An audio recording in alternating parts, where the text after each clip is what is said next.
بسم اللہ الرحمن الرحیم. ایاک نعبد و ایاک نستعین. میں چاہوں گا کہ پہلے عبد القدیر خان کے لیے ہم دعا کر لیں. بہت عظیم پاکستانی تھے. مالک یوم الدین ایاک نعبد و ایاک نستعین اهدنا الصراط المستقیم صراط الذین انعمت علیہم غیر المغضوب علیہم ولا الضالین آمین. اللهم اغفره وارحمه وتجاوز عنه وانت ارحم الراحمین. اللہ تبارک و تعالی مغفرت نصیب فرمائے. پاکستان کے لیے امت مسلمہ کے لیے آپ کی جدوجہد اور کوششوں کو قبول فرمائے. حضور نبی کریم صلی اللہ علیہ وسلم کی شفاعت نصیب فرمائے. صلی اللہ علیہ وسلم. اچھا جی، آج میں بڑا ایک فخر سمجھتا ہوں کہ ہم آغاز کر رہے ہیں جس مہینے میں ہمارے نبی صلی اللہ علیہ وسلم ان کی برتھ ڈے بنانے کے لیے. تو میں جو آج بات کرنا چاہتا ہوں وہ اپنی قوم کی نوجوانوں سے کرنا چاہتا ہوں، کیونکہ ہماری اکثریت نوجوان ہے. اور میں ابھی بعد میں یہ بھی آپ کو بتاؤں گا کہ کیوں مجھے خوف ہے کہ جو آج کل ہمارے نوجوانوں کے اوپر پریشرز ہیں اور جس طرح کی میڈیا، سوشل میڈیا، جس طرح کے حالات جا رہے ہیں، تو مجھے بڑا خوف ہے. اس لیے میں ایک مختلف قسم کی بات کروں گا. میں اپنی زندگی سے شروع کروں گا کہ میں کوئی ہمیشہ جدھر آج ہوں اپنی زندگی میں ہمیشہ ایسے نہیں تھا. تو میں نے بڑا سوچا کہ میں اس کے اوپر بات کروں یا نہ کروں. پھر مجھے بشرا بیگم نے کہا کہ ضرور کرو، اور وہ اس لیے کرو اپنے نوجوانوں کے لیے. تو اپنی زندگی سے جس طرح میرا یہ جو سفر ہوا ہے اللہ کی طرف، تو میں صرف اس کے اوپر تھوڑی شروع میں بات کرنا چاہتا ہوں. دیکھیں، میری والدہ نے شروع سے، ہم جب چھوٹے سے بھی تھے تو سونے سے پہلے ایک ہی دعا ہوتی تھی کہ دعا کرو کہ اللہ مجھے سیدھے راستے پہ لگا. تو ہم بھی بچپن میں سارے اپنی سونے سے پہلے، میں، میری بہنیں، ہم کہتے تھے اللہ ہمیں سیدھے راستے پہ لگا. لیکن جو میرا ایجوکیشن تھا، ایچ کالج میں گیا، جو ہمارے ہیروز تھے، رول ماڈلز تھے، وہ اور تھے. جو ہمیں کہا گیا تھا سیدھا راستہ ہے، اور جو ہمارے رول ماڈلز تھے اس میں زمین آسمان کا فرق تھا. جو رول ماڈلز تھے وہ فلم ایکٹرز تھے، وہ پاپ سٹارز تھے، وہ کئی سپورٹس مین، گلیمرس لوگ تھے. لیکن اور ان کی زندگیاں بالکل مختلف تھیں ان سے جن کو ہمیں کہا جاتا تھا کہ سیدھے راستے پہ، ان کے راستے پہ چلو. یہ بڑا امپورٹنٹ ہے سمجھنے کے لیے، کیونکہ مجھے پتہ ہے کہ آج ہمارے نوجوانوں کو یہی مسئلہ پڑا ہوا ہے. یہ بہت امپورٹنٹ ہے سمجھنا، اور میں اپنی یوتھ کے لیے صرف آج یہ کہہ رہا ہوں. تو میں جب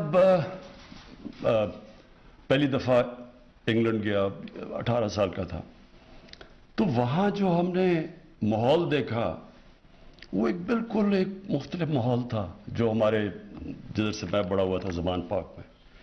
اور جو وہی رول ماڈلز تھے ہم نے ان کو فالو کیا. اور وقت کے ساتھ اللہ نے مجھے بھی شہرت دی اور میں اس سطح پہ پہنچ گیا کہ وہ جو میرے کئی رول ماڈلز تھے ان سے میری ملاقاتیں بھی ہو گئی، ان سے دوستیاں بھی ہو گئی، کیونکہ میں نے زندگی بھی دیکھی. آہستہ آہستہ جیسے جیسے میری عمر بڑھتی گئی تو مجھے اپنی بھی زندگی کا جائزہ لیتا تھا. میرے میں ایک اللہ نے ایک، میں سمجھتا ہوں کہ یہ صفت ہے، ایک یہ تھی کہ میں کبھی رات کو سوتا نہیں تھا جب تک میں وہ دن کا جائزہ نہ کر لوں کہ آج میں نے دن میں یہ کیا، کیا کھویا، کیا پایا. اپنی زندگی کی کرٹیک کرتا تھا، ہمیشہ اپنا تجزیہ کرتا تھا. تو وہ ساری، تو میں نے جب وہ دیکھا کہ میرے جو رول ماڈلز تھے یا جن کو میں سمجھتا تھا کہ بڑی گلیمرس زندگی ہے، جب میں نے ان کو قریب سے دیکھا اور میں کئی سالوں کے بعد کی بات کر رہا ہوں. تو مجھے آہستہ آہستہ سمجھ آنی شروع ہوئی جو اصل میں ایک ہی چیز ہم نماز میں مانگتے ہیں کہ اللہ ان کے راستے پہ لگا جن کو جو نعمتیں بخشی ہیں، ان کے نہیں جو اپنی تباہی کے راستے پہ چلے گئے. تو جن لوگوں کو ہم سمجھتے تھے ہمارے رول ماڈلز تھے، ان میں سے بہت زیادہ کو میں نے اپنی زندگی میں دیکھا اپنی تباہی کے راستے پہ جاتے ہوئے. ایک بہت بڑا فٹ بالر تھا، بعد میں میرا دوست بھی بن گیا. شروع میں ہم اس کو بڑا لک اپ کرتے تھے. میں نے جو اس کی جب زندگی قریب سے دیکھی، جس طرح اس کو میں نے آہستہ آہستہ گرتے دیکھا، نشہ کرتے ہوئے، الکوہولک بنتے ہوئے، پھر کلینک میں جاتا تھا اپنے آپ کو، پھر وہ صاف ہو کے پھر واپس آتا تھا، پھر چلا جاتا تھا، پھر 50 سال کی عمر میں مر گیا. وہ ایک نہیں تھا، بہت زیادہ تھے جن پاپ سٹارز کو ہم سمجھتے تھے. ان کی زندگیاں جب قریب سے دیکھی گئی، شادیاں تباہ، بچے رول گئے، ڈرگ ایڈکشن، تو مجھے یہ سمجھ آنی شروع ہو گئی کہ یہ جو ہم جس کو گلیمرس راستہ اور سمجھتے تھے، اصل میں تب آہستہ سمجھ آئی کہ جب آپ مانگتے ہیں یہ دو راستے، تو یہ اصل میں یہی ہے ساری. اگر آپ کی زندگی کا نچوڑ ہے تو وہ ادھر لکھا ہوا ہے. دو راستے ہیں آپ کے پاس، دو چوائسز ہیں. ہمیشہ آپ کے پاس چوائسز ہیں. ایک چوائس آپ کے لیے کہ وہ لگتا ہے بڑا اچھا، اس میں پیسہ ہے، اس میں لگتا ہے کہ یہ چوری کرو، پیسہ بنا لو، بڑی گاڑیاں لے لو. لیکن کیا وہ آپ کی خوشی کا راستہ ہے یا وہ آپ کی تباہی کا راستہ ہے؟ تو یہ مجھے آہستہ آہستہ میں نے اپنی زندگی سے یہ چیزیں دیکھتا گیا. اور پھر بڑی لیٹ زندگی میں، لیٹ میں کہہ رہا ہوں کہ کرکٹ کے آخری دنوں میں کسی وجہ سے میں پھر اس راستے پہ نکل گیا. اور بڑی لیٹ میں نے اپنی زندگی میں نبی صلی اللہ علیہ وسلم کی زندگی کو اسٹڈی کیا. جب میں ان کی زندگی اسٹڈی کی تو میں سب سے پہلے مجھے حیرت کیا ہوئی کہ میں سب سے ماں باپ نے مہنگے اسکول میں مجھے بھیجا، کیوں نہیں مجھے یہ چیزیں اس اسکول میں بتائی گئی؟ سب سے بڑی جو چیز ہے، اور آپ کو میں یقین دلاتا ہوں کہ ابھی تک ہماری 95% بچوں کو یہ پتہ ہی نہیں ہے. دیکھیں، دنیا کا جو سب سے بڑا انقلاب آیا تھا نا، وہ آیا تھا 625 اور 636 اور 37 کے بیچ میں. یہ کبھی دنیا میں ایسا ہوا نہیں ہے. یہ اگر چیز یورپ میں ہوتی، مغرب میں ہوتی، تو اس کے اوپر پتہ نہیں کتنی کتابیں لکھی گئی ہوتی، فلمیں بنی ہوتی، کیا کیا ہوتا. میں آپ کو یقین دلاتا ہوں کہ مجھے اگر اتنی لیٹ زندگی میں پتہ چلا تو یہاں اکثریت کو نہیں پتا کہ وہ کیا ہوا تھا. وہ ایک بہت بڑا دنیا کی تاریخ کا فینومینا تھا جس کو آپ سمجھ ہی نہیں سکتے کہ 625 میں 313 لوگ ہوتے ہیں جنگ بدر میں، اور 636 میں اور 27 میں دو سپر پاور 11 اور 12 سال میں گھٹنے ٹیک دیتے ہیں ان کے سامنے. یہ کیا ہوا تھا؟ اس کے اوپر کوئی ریسرچ ہوئی، کوئی ہمیں بتایا گیا، کوئی ہمارے بچوں کو پتا ہے کہ پتا تو چلے یہ ہوا کیا تھا. اور یہ جو فینومینا ہے، یہ جب آپ اس کے پیچھے جائیں گے تو آپ کو صرف ایک چیز پتا چلے گی کہ نبی صلی اللہ علیہ وسلم وہ شخصیت تھے جو یہ انقلاب لے کے آئے. اور انہوں نے دو اصول تھے، ایک تو ان کی پرسنالٹی تھی اور دوسرا مدینہ کی ریاست تھی جو ان کی سنت تھی. تو تب مجھے سمجھ آئے کہ کیوں اللہ ہمیں حکم دیتا ہے کہ ان کی زندگی سے سیکھو. کیونکہ اگر آپ ان کی زندگی سے سیکھیں گے تو وہ آپ کی عظمت کا راستہ ہے. وہی دو راستے ہیں، ایک تباہی کا راستہ، ایک عظمت کا راستہ ہے. اصل میں جب آپ نماز پڑھتے ہیں تو آپ ان کا راستہ مانگ رہے ہوتے ہیں، کیونکہ وہ نعمتیں تو سب سے بڑی ان کو بخشی ہیں اللہ نے. وہ تو اللہ کے محبوب تھے، اللہ کے حبیب تھے. وہ ان کی اللہ ہمیں حکم کیوں کر رہا ہے کہ ان کے راستے پہ چلو؟ ہماری بہتری کے لیے. اللہ ہمیں اس لیے حکم کر رہا ہے کہ اگر آپ مدینہ کی ریاست کے اصولوں پہ اپنے ملک کو کھڑا کرو گے تو آپ کا ملک اٹھ جائے گا. آپ اگر ان کی کیریکٹر کو اپنانے کی کوشش کرو گے آپ اوپر چلے جائیں گے. صادق اور امین. آپ کسی گاؤں میں چلے جائیں، پتہ چلا لیں سارا گاؤں بتائے گا جی وہ بڑا وہ ہے صادق اور امین، سارا گاؤں اس کے پاس جائے گا مسئلے حل کروانے کے لیے. سارا گاؤں اس کی عزت کرے گا. پیسے سے کوئی تعلق نہیں ہوگا. لوگ عزت کرتے ہیں جو بھی ان کی جو کیریکٹر اس کو فالو کرے گا وہ ویسے اٹھتا جائے گا. ایماندار آدمی. تو یہ جو فنومنا ہوا تھا اس کی میں نے اپنی طرف سے آج میں صرف میں نے میں کوئی اسکالر نہیں ہوں. یہ میں بعد میں آپ کو بتاؤں گا کہ میں اب کرنے کیا جا رہا ہوں کہ ان کی زندگی ہم ربیع الاول بناتے ہیں, ہم خوشیاں بناتے ہیں, ہم پٹاخے آتش بازی ہو جاتی ہے, لیکن کیا ان کی جو زندگی سے اس کے اوپر ہم عمل کرنے کی کوشش کرتے ہیں یا نہیں کرتے؟ ہم سارا یہ ایسے ہے کہ قرآن شریف آپ نے گھر میں رکھی ہوئی ہے, سارے اس کو بڑے ادب سے اٹھا رہے, پڑھ ہی نہیں رہے کہ اندر لکھا کیا ہوا ہے. اسی طرح ان کی زندگی جب ہم ان کے لیے جان دینے کے لیے تیار ہو جاتے ہیں, لیکن ان کے کیریکٹر سے تو سیکھیں. کیا ان کو ہم کیریکٹر کو اپنا رہے ہیں یا نہیں اپنا رہے؟ اللہ کا حکم ہے کہ ان کی سنت پہ چلو. تو میں نے جو دیکھا سب سے پہلے کیا چیز کہ یہ فینومینا کیا تھا. میں کوئی اسکالر نہیں ہوں. سب سے بڑی بات رحمت العالمین, سب انسانوں کے لیے رحمت لے کے آئے تھے. رحمت المسلمین نہیں تھے وہ. یہ بہت امپورٹنٹ ہے سمجھنے کی آپ کو بات. انہوں نے جو ساری جو ان کی وہ چیزیں کر رہے تھے انسانوں کے لیے کر رہے تھے. یہ مجھے بتائیں کہ آج کسی ماڈرن کوئی بڑے بڑی ڈیموکریسیز ہیں جی, بڑا وہاں رول آف لا ہے, کبھی آپ یہ تصور کر سکتے ہیں کہ خلیفہ وقت حضرت علی ایک یہودی شہری سے کیس ہار جاتے ہیں عدالت میں؟ خلیفہ وقت کیس ہار جاتا ہے. ان کا مقام دیکھیں حضرت علی کا کیا تھا, لیکن جج کہتا کہ نہیں آپ کی بیٹی کی گواہی میں قبول نہیں کرتا. یہ انسانیت کا نظام تھا. سب انسان برابر تھے. یہودی کو بھی وہی انصاف مل رہا تھا ایک ملک کے سربراہ سے. تو وہ جو ایک کانسیپٹ تھا رب الانسانوں کو اکٹھا کرنا, انہوں نے لیڈرشپ کا جو پیمانہ دیا کہ انسانوں کو لیڈر اکٹھا کرتا ہے, تقسیم نہیں کرتا نفرتیں پھیلا کے. یہ نہیں کہتا کہ جناب ہندو سب سے عظیم قوم ہے باقی سارے نیچے ہیں. ان سب سارے انسانوں کے لیے انہوں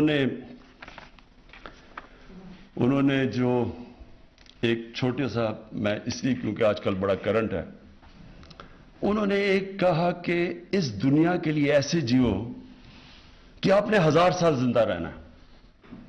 اب اس کے اوپر دیکھیں کہ اگر آپ اس کے اوپر غور کریں تو جو آج دنیا کا سب سے بڑا مسئلہ بنا ہوا ہے کلائمیٹ چینج کا, انسان نے یہ تو نہیں کیا. انسان کی لالچ, اس کی ہوس, ہم نے دنیا سے اتنا ظلم کیا کہ آج ہمارا موسم بدل رہا ہے جس کے پتہ نہیں اب کیا اثرات ہونے والے ہیں. لیکن انہوں نے تقریباً 1500 سال پہلے کہہ دیا تھا کہ دنیا میں اس دنیا کے لیے ایسے رہو. آپ نے 1000 سال یعنی آنے والی نسلوں کے لیے آپ نے کس طرح کی دنیا چھوڑ کے جانی ہے. اور انہوں نے یہ بھی کہا کہ یہ جو مقابلہ سارا وقت ایک کلیش ہو رہا ہے ہیومن اور مٹیریل کا, انسانیت کا ایک طرف ہے اور ایک طرف جو پیسے کی پوجا کرنے والے لوگ ہیں. دو طرز زندگی ہے. اور وہی کہ انہوں نے بتایا کہ اصل میں نظام وہ ہوتا ہے جس میں انسانیت ہوتی ہے. اور جو بھی ان کی سنت پہ چلے, اور جو سب سے بڑے ان کی سنت پہ چلنے والے یہ بڑے بڑے صوفی تھے اس بر صغیر کے, نظام الدین اولیاء,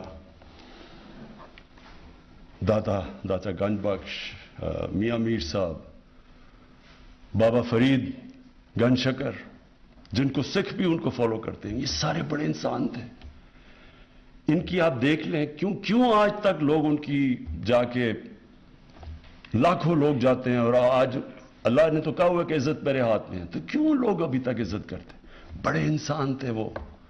یونیورسل اسلام تھا, ایک یونیورسل میسج تھی, انسانیت کو اکٹھے کرنے کے لیے, تقسیم کرنے کے لیے نہیں تھی. اور یہ اور بات ہے کہ بعد میں مسلمانوں ان کے قدموں پہ نہیں چلے, لیکن یہ جو پیغام وہ لے کے آئے تھے شروع میں, وہ سب سے بڑا تھا کہ انسان یونٹی، انسان اکٹھے ہیں، انسانوں کے لیے وہ پیغام رحمت العالمین تھے. اور پھر ان کو دیکھتے دیکھتے لوگ لیڈر بن گئے. اگر آپ وہ فیز سٹڈی کریں، یہ جو میں آپ کو بتا رہا ہوں کہ صرف آپ 623 کے بعد وہ سٹڈی کریں، تو اتنے تھوڑے وقت میں کبھی اتنے بڑے لیڈر نہیں آئے. جو ان کو دیکھتا تھا وہ لیڈر بن گیا. حضرت بلال جو ایک غلام تھے، انہوں نے 2 ایکسپیڈیشنز یعنی 2 دفعہ ملٹری کیمپین لیڈ کی تھی، تو سب ان کو دیکھ کے عظیم لوگ بن گئے. جس طرح مولانا رومی نے کہا نا کہ جب اللہ نے تمہیں پر دیے ہیں کیوں چونٹیوں کی طرح زمین پہ رینگ رہے ہو. انہوں نے انسان کی جو اشرف المخلوقات، اللہ کی سب سے عظیم مخلوق، اس کا پوٹینشل نکال کے رکھ دیا. کوئی آپ ایکسپلین کر ہی نہیں سکتے کہ کیسے ایک دم ساری دنیا میں وہ چھا گئے. منگولین نے بھی بڑی تیز 50-60 سال میں آدھی دنیا پہ قبضہ کر لیا تھا، لیکن ان کے پاس ایک ایسی وار مشین تھی. انہوں نے جدید ان کی جو کمان تھی انہوں نے ایک ایسے لے کے، وہ دنیا میں کبھی تھی نہیں. ان کے گھوڑے، ان کی وار ٹیکنیکس تھی. ان کے پاس تو کچھ نہیں تھا، کوئی ایکسپلینیشن ہی نہیں ہے کہ ایک دم ساری دنیا پہ چھا گئے. تو سب سے پہلی وجہ یہ تھی کہ انہوں نے اصل میں دین تھا انسانیت کے لیے. زیادہ تر تو شروع مسلمان تو اقلیت میں تھے، آپ تاریخ تو پڑھیں، زیادہ تر تو اور لوگ ان کے ساتھ لڑ رہے تھے جب ان کے مقابلے ہوتے تھے. جب یہ بیزنٹائن کی جو ایمپائر تھا، اس کی انہوں نے جب ادھر پھیلنا شروع کیا تو لوگ مسلمانوں کے پاس اس لیے آتے تھے، انصاف ان کا بہتر تھا. انصاف یعنی جو 2 چیزیں تھیں، انسانیت کا نظام اور انصاف کا نظام، یہ 2 بنیادیں رکھی انہوں نے مدینہ کی ریاست میں کہ انصاف انسان کو آزاد کر دیتا ہے. انصاف چاہیے ہوتا ہے کمزور کو، طاقتور کبھی نہیں چاہتا انصاف، وہ این آر او چاہتا ہے. کمزور جو ہے اس کو طاقتور سے تحفظ چاہیے، اس کے لیے انصاف چاہیے. اور جب آپ انصاف دیتے ہیں، ایک معاشرے کو آزاد کر دیتے ہیں، آپ اس کے پوٹینشل کو آزاد کر دیتے ہیں. اس لیے دنیا میں سب سے خوشحال جتنے بھی ملک ہیں ان کے اندر رول آف لا ہے، قانون کی بالادستی ہے، وہ اوپر چلے جاتے ہیں. جب انہوں نے کہا کہ تمہارے سے پہلے قومیں تباہ ہوئیں کہ طاقتور کے لیے ایک قانون اور کمزور کے لیے دوسرا، مطلب لے کہ جن قوموں کے اندر قانون کی بالادستی نہیں ہوتی وہ اوپر نہیں جا سکتے.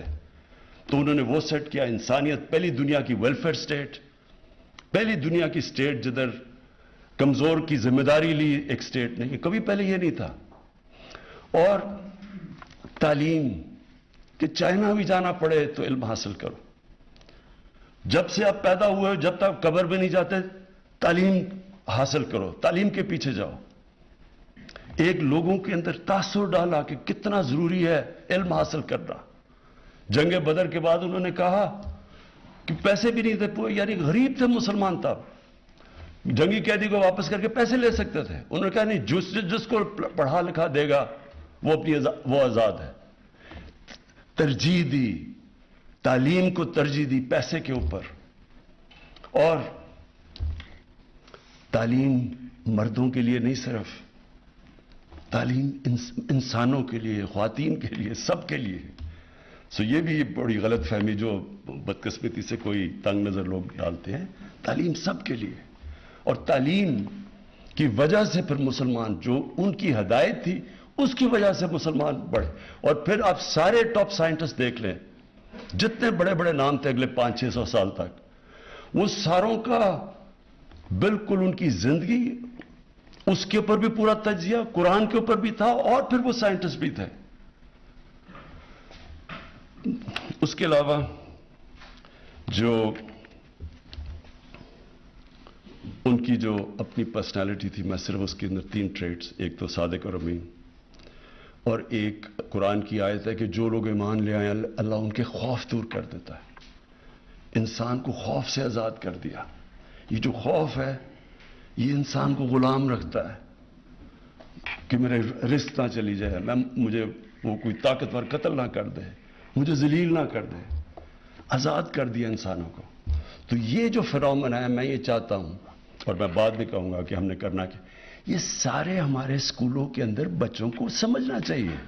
آپ پڑھائیں، پتہ تو چلے، کیونکہ یہ تو تاریخ کا حصہ ہے. یہ تو آپ یہ دین کو بھی ہٹ کے، کیونکہ رول ماڈلز ہونے چاہیے بچوں کے لیے. میرے رول ماڈل یہ نہیں تھے کیونکہ مجھے پتہ ہی نہیں تھا یہ. تو دوسری چیز پاکستان. اب میں ذرا اپنے ملک پہ آ جاتا ہوں. میں نے 3 سال یہ حکومت میں کیا دیکھا.